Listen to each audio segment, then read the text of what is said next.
Hello, everybody. Hello again.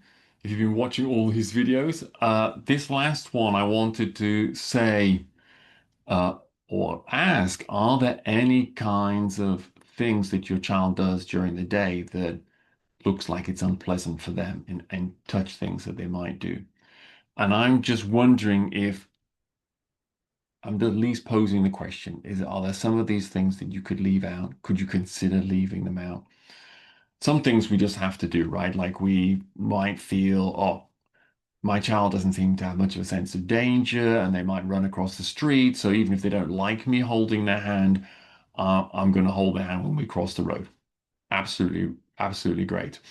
And sometimes if you have to do that, then I will just tell the child, hey, I'm just going to do this, right? And when we get to the other side, if I know they're safe once they get to the other side, I can tell them, look, as soon as we get to the other side, I'm going to let you go.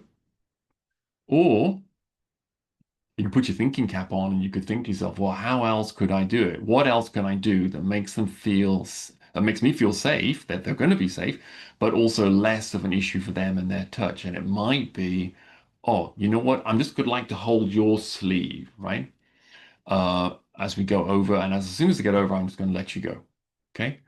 Um, so other things are they're just going to be to do with something medical, going to see a dentist, whatever it is that we can imagine it's might not be pleasant at all for the child, but we just feel like, yeah, we've got to do it really. So, you know, um, and again, do what you can. I'm a great believer in just explaining things to the child. If any child doesn't matter to me if they're non-verbal at all. I still would like explain it to them. I know some families have got timers where there you can see the sand coming down, so they can visually see the time. Um, Try to talk to your dentist, for example, and find out like how long a procedure is it going to take, and can I stay in the room with my child, etc., etc. And then you can say to your child, look, I'm going to go in with you, so I'm going to be there the whole time. Probably it should take around 10 minutes. Well, I can't be completely certain, but something like that. Okay. So if you're up for explaining like I am, then try that out as well.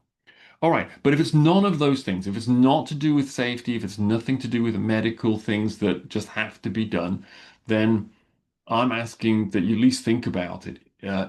Could we leave those things out? For example, in the past, I've met parents that said that they stopped washing their hair because it was just like such a fight and so unpleasant and everything. As I remember, they might have trimmed their child's hair to be super short to make that a bit easier. Um, so you might want your child to be completely clean, but it's just this dilemma. Is it worth it? Um, What I'm thinking is this. If you can at least manage not to do something, whatever it is the case that your child doesn't like right now, can you manage uh, not to do that thing that's bothering their touch just for the sake of trying to reduce the kind of stress on their nervous system?